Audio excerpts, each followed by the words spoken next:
Hey folks, Chuck Holton here. Thanks for watching the Hot Zone. I've always been a big advocate of the US military. Obviously, I served 8 years in the military and it was a very good experience for me.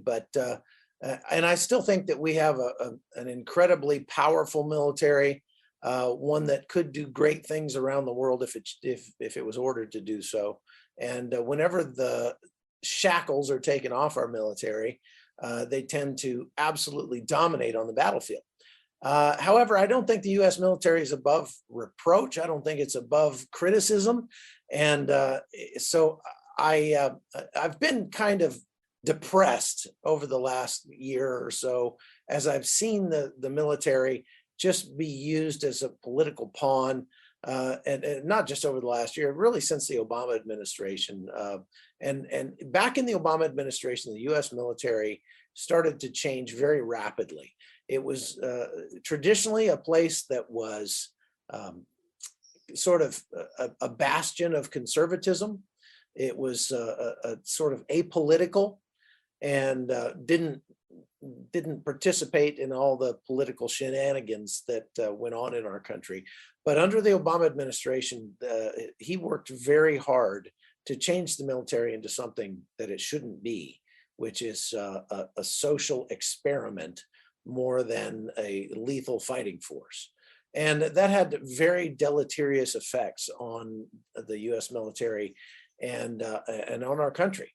And so today, the military spends an inordinate amount of time training for woke causes, training for sensitivity, trying to we're telling our commanders that they have to try to defeat our enemies and adversaries without actually offending them, and that's pretty difficult. But not only that, as we watch the pullout around in Afghanistan, and we're actually withdrawing all around the world, our power wanes as a nation to affect the conversation. And what that does to the U.S. military is it really just tanks morale. So what we're seeing is a huge spike in suicides, even as combat operations have gone down. Very often we have tried to equate the high suicide rate in the military with post-traumatic stress from combat. I've shown in many of my podcasts that that's not the case, that a very, very small number of US military personnel actually ever experience real combat. And of those, the suicide rate is not that much higher than the society at large. But the spike in suicides in the US military, I think, comes down to several things. And first of all, that the morale is low.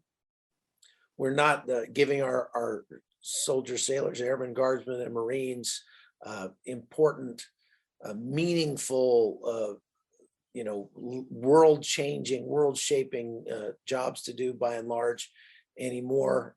We are, like I say, subjecting them to tons of very divisive political stuff. They're shutting down operations in order to do more sensitivity training, in order to root out what they see as conservatism or white supremacy. See, they equate those two things. If you're a conservative in the US military, then you must be a white supremacist by the government's definition today. And there's a lot of people who didn't sign up for that. There's a lot of people who just didn't sign up for that. So I say all that to say this: it was really encouraging to go and spend some time with the 212th Rescue Squadron up in Alaska. While I was up there a couple weeks ago, I got a chance to go and talk with some of the guys from the Pararescuemen. These are highly professional guys, a couple years in the training pipeline, and then they train for the rest of their career, and they have a heck of a lot of fun doing it, I'll tell you what. And they're doing a lot of really good things right now. And I think that one of the reasons why the morale is so high in the 212th Rescue Squadron is, number one, they've got a really good commander.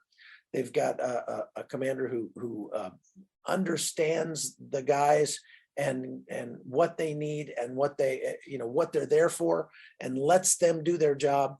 And number two, they're doing important real world work saving lives in Alaska.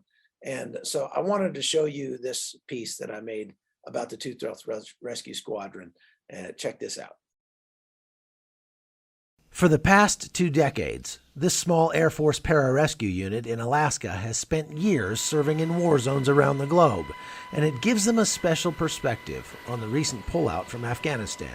Afghans weren't handing babies off to Russians when the Russians left, you know what I mean? So it could have been that bad if people are literally killing themselves to go wherever the Americans are going, you know? And that told me, when I saw that heartbreaking footage, when we see these things kind of maybe falling apart, I took a little bit different view. It kind of made me feel good to know, like, hey, we must have done something right, because the Afghan people obviously want what we have. And the lessons these specially trained rescuers learned overseas are getting put to good use. Places like Horn of Africa, Iraq, Syria, Afghanistan, what was Afghanistan, you know, we're also part of our responsibilities. Between real-world evacuations with our C-17s, hurricane support, search and rescue missions here in Alaska, nobody really tops us in the experiences that we get. Not to mention the, you know, things like the NASA manned spaceflight support, the rescues around the country, the domestic operations, and then of course our normal, you know, just rotations overseas. This warehouse full of toys is one of the coolest things I've ever seen. And all of this equipment belongs to the 212 Rescue Squadron. They use it not only in combat, but in the real world missions that they're doing on a weekly, if not daily basis here in the state of Alaska, serving the people of this state and using the skills that they've learned in combat to make a difference right here at home. As an example, in the last 48 hours, we have conducted one mission, a medical emergency for an abdominal patient. We did respond to a bear attack, both the C-130 and the 60, with 4 PJs total. And then this morning we had confined space training going on, as well as military free fall and tandem training from the C-130. So that's just 48 hours in Alaska. These challenging missions require training in almost every extreme sport imaginable, so sometimes it's hard to believe they get paid to have this much fun.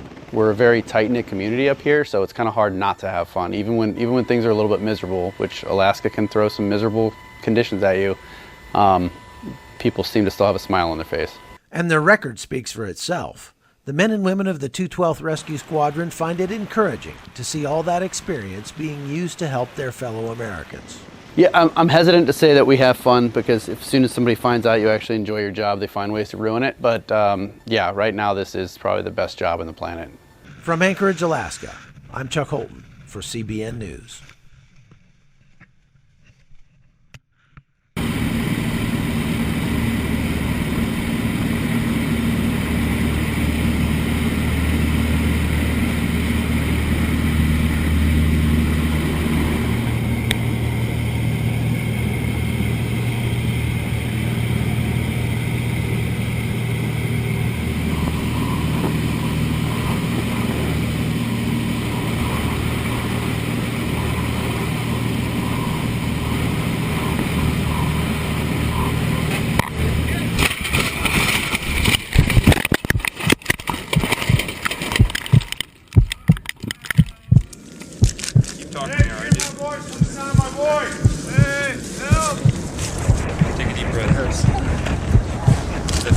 sit up with 20 people in the cabin. Bring them up to the cabin door. 100 feet. 100 feet. Just below the cabin. Bring them up and inside the cabin. Since July of '94, over 2,000 lives saved in the state of Alaska from this office. That's all different agencies that we've used. State troopers, United States Coast Guard, National Park Service. We'll use the Alaska Mountain Rescue Group. Civil Air Patrol is a huge asset that we rely on. People know that when they're going out recreating, and if they get lost or in distress, they can count on us to come and look for them.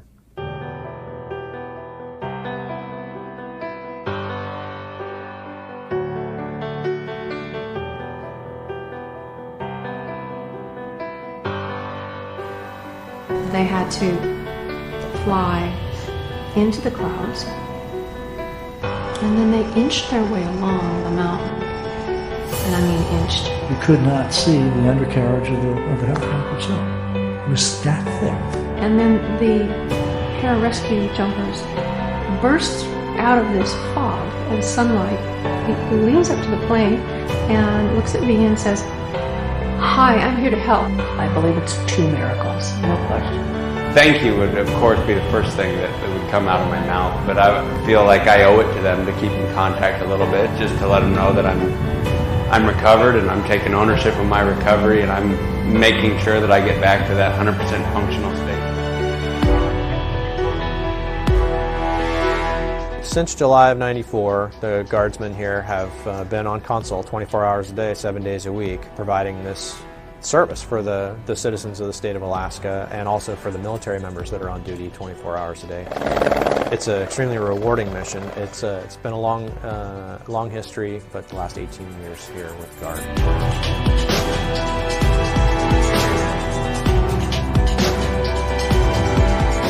As seamless as it is, and like I said, we train all the time for this stuff, and we're a bit inoculated to it, but at night we do sit and think about the gravity and intensity of the things that we are asked to do, but it's always in hindsight. I do it just because I think it's a very virtuous job, to be able to do things that I've trained my whole life at. I mean, I've been in the military 20 years, and to use those things for virtuous activity to save other human beings, I think it gives back to you quite a bit. Helicopter crews to maintenance to forward surgical teams at the hospitals to everybody. I mean, it is a completely total team concept. It takes everybody to get the job done and the mission accomplished. And it's just, it's not about one individual. It's about everybody.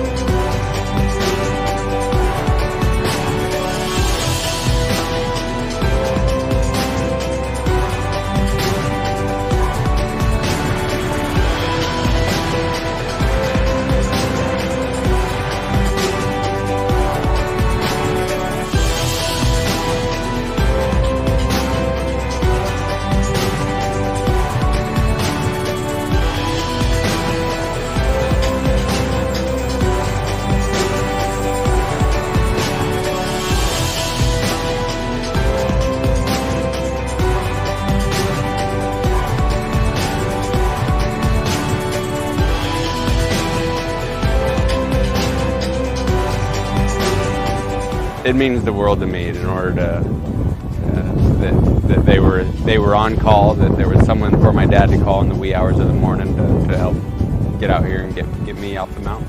A life that was saved, but also because I was saved, I have two beautiful girls now, and I have a lovely wife, and the spider effect as it goes out, and all the lives that are affected, in addition to the one life that may have been saved. Well, I hope you enjoyed that as much as I did. There still are a lot of really good men and women in our U.S. military today. The problem is not with the troops. The problem is with the leadership by and large. And that goes all the way to the very top, the commander-in-chief. When you have a feckless, weak commander-in-chief, morale is not going to be very high in the U.S. military. That's all there is to it. So pray for our U.S. military, pray for our troops, and we'll see you again next time.